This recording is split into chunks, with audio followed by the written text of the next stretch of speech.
Zikiwa zimesalia siku mbili pekee kwa ajili ya kuelekea mchezo wa dabi ya Kariakoo mnamo Juni 15, 2025. Hadi sasa hivi hakuna chochote ambacho kinaendelea katika sehemu ya maandalizi.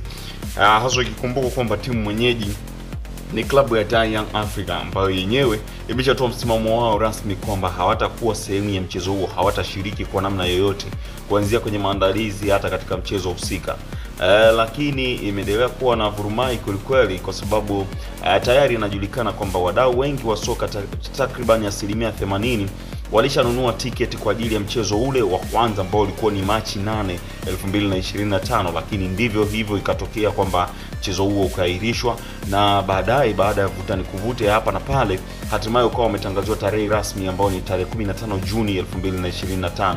Lakini na taarifa zikatolewa kwamba wale wote walionunua tiketi kwa ajili ya mchezo wa tarehe 8 Machi watakwenda kutumia tiketi zao na kuziskani kwa ajili ya mchezo huo wa tarehe 15 Juni. Lakini mpaka sasa hivi inavyoonekana hakuna tangazo lolote ama promotion yoyote ambayo inatoka upande wa Yanga hasa kumalizia tiketi ambazo zilikuwa pengine zimesalia kwa ajili ya mchezo ule wa Machi 8. Kwa hiyo haijaeleweka ni kitu gani hasa ambacho kinaendelea. Lakini kwa upande wa afisa habari wa klabu ya Simba Ahmed Ali, yeye anasema tiketi zote zilishauzika kwa sababu zilikuwa zitumike kwa ajili ya mchezo tarehe 8 Machi. Kwa hiyo hawana shaka lolote kuhusiana na mchezo huo, na amewahamasisha mashabiki wa klabu ya Simba kwamba mchezo uko pale pale na timu yao itakwenda uwanjani kama taratibu zinavyotaka kwa mujibu wa ratiba, na wao wajitokeze kwa wingi kwa ajili ya kuujaza uwanja wa Benjamin Mkapa. Lakini kwa upande wa Yanga hakuna tangazo lolote. Tunakumbuka tu lile agizo ambalo lilitolewa na wanachama wakisema kwamba promotion yoyote isifanyike kwa ajili ya kuelekea mchezo huo, na haswa kutumika kwa nembo yao, nembo ya klabu yao isitumike kuelekea katika mchezo huo. Lakini Azam kama Azam Media Group ambao ndo tunasema ni wenye haki za matangazo, TV rights owner, wao wameendelea kufanya promotion kubwa kweli kuelekea katika mchezo huo ambao tunajua Machi 8 ulikuwa ni hakuna kipengele. Sasa hivi wamesema tuende tukakiwashe. Sasa hatujajua kitu gani hasa ambacho kinaendelea, lakini kuna vuta ni kuvute. Ahmed Ali alikuwa anajibu swali la mwandishi wa habari kuhusiana na swala zima la ticket, na Alikamwe naye akaingilia. Tuwasikilize hapa walichokizungumza hasa kuelekea katika mchezo huo. Ahmed anasema ticket zilishauzwa zote. Tiketi za mechi ya dabi. Mechi ya dabi ndio zilishauzwa. Za tarehe 8. Za tarehe 8. Tarehe 8, yes. Tarehe 8 nusu ya ticket zilikuwa zimeshauzwa. Ndio. Lakini kitu ambacho kinatakiwa kiwekwe sawa, ndio hapo kwenye mamlaka ya nani anatangaza tiketi. Hapo ndiko patakapowekwe sawa. Kivipi yani? Kwa sababu semaji amesema kikanuni bodi inaweza kutangaza. Yes, sasa ndo labda hajapitia vizuri kanuni.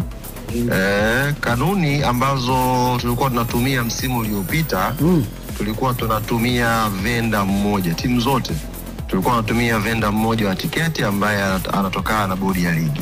Ndio. Lakini baada ya kuwepo na changamoto kadhaa, maboresho ya kanuni ambayo yalifanywa, kila klabu itakiwa itafute supplier wake wa tiketi. Unakubaliana naye hapo Ahmed? Unakubaliana kwanza na Kamwe?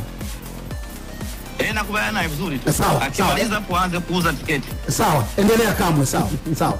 Kwa hiyo mabadilisho yale yaliyofanyika, klabu ikawa ina jukumu la kutafuta supplier wake. Ndio. Kwa hiyo kama alikuwa anatumika Ncard, mfano sisi Yanga tulikati chini tukafanya tathmini, tukaona Ncard hakuna mahala ambako alikosea, tulikuwa tuko naye sawa, tukaendelea naye. Na ziko vilabu vingine vinatumia supplier wengine ambaye sio Ncard. Kwa hiyo Ncard hana mamlaka ya kuweka ticket pasina Yanga Afrika kumkwambia, kwa sababu Ncard sasa hivi hafanyi kazi na bodi ya ligi, anafanya kazi na vilabu. Wanakuja kama Yanga ndio anafanya kazi na sisi. Kwa hiyo jukumu la ticket lipo kwa klabu mwenyeji, kwa sababu yeye ndo anajua supplier wake ni nani. Ligi ni ya bodi ya ligi. Kwa hiyo bodi ya ligi haiwezi kuona bidhaa yake inasuasua kwa sababu tu mtu anataka kuharibu, alafu bodi ya ligi akaacha tu kwa sababu eti alimpa mtu wajibu na sio mamlaka. Unajua kuna kitu watu hawaelewi.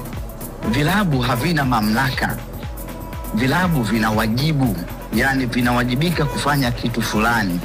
Kwa hiyo kama haufanyi hicho kitu fulani, mwenye mamlaka sasa ndio anarudi na kutimiza mamlaka yake kwa maslahi ya bidhaa yake. Hapo kama unakubaliana na hiyo ya Ahmed, anachokifanya huyu ndugu yangu anazungumza utashi wake. Ligi inaongozwa kwa kanuni na taratibu ambazo zimekubaliana watu wote. Hatuongozi kwa utashi kwamba bana ikiwa hivi mimi nitafanya hivi. Huo ni utashi wa mtu na tafsiri ya mtu kwenye matamanio ya kitu. Tunazungumza mwenendo wa kanuni unapotaka. Kanuni inataka mimi mwenyeji nitafute supplier wangu na ndo atangaze ticket. Sasa kama ni rahisi, mbona hawajatangaza mpaka leo? nadhani ndio maana wamewaita leo. Ndio maana nakwambia Maulid, kuna vitu viwili hapo. Kuna mtazamo wa mtu na kuna miongozo ambayo watu walikubaliana. Miongozo ikielekeza hivi, hakuna mtazamo. Atoa mfano aliotoa hapo wa Diamond Platinum kuja kutangaza, wewe ukiwa hautangazi, huo ni utashi wake yeye. Kwamba mimi namiliki redio yangu, sasa Maulid hayupo na kwenda kutangaza. Huo ni utashi na taratibu ambazo mmejiwekea. Lakini bodi ya ligi inadili na mpira, na mpira una interest ya umma. Huwezi kuwa na utashi wako tu bwana, leo wanataka kucheza uwanja huu, mimi naamua leo kwa sababu nipo zangu huku Kagera huku, hii mechi ileteni huku Kagera tucheze huku. Huo ni utashi wa mtu. Sasa bwana, ngozo na kanuni zinatakiwa zisimamiwe. Sasa bwana Ahmed, unamwambiaje bwana Kamwe wakati wanaelekea kwenye kikao? Mimi nawatakia kikao chema kwa sababu kikao kinahusiana na maandalizi ya mechi. Ndio. Kikao hakihusiana na maandalizi ya mechi. Hayo ndio mambo aliyosema Zuchu. Aliyekwambia na wewe amehadithiwa. Kikao kinahusu maandalizi ya mechi. Kikao hakihusiana na maandalizi ya mechi. Baada ya kutoka kwenye kikao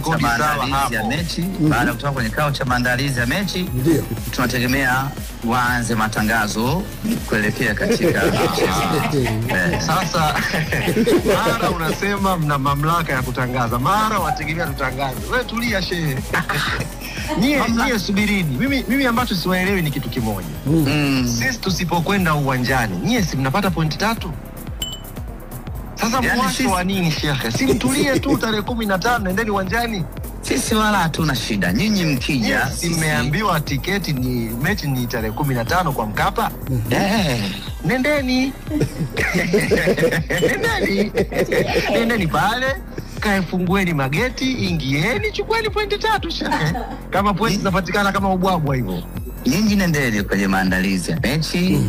Kikao kwanza sio cha maandalizi ya mechi. Aliyemwambia amekosea shekhe. Mkitoka kwenye kikao cha maandalizi ya mechi, basi ratiba nyingine ziendelee. Tarehe 15 kuzungumza ratiba nyingine ziendelee, sio maandalizi.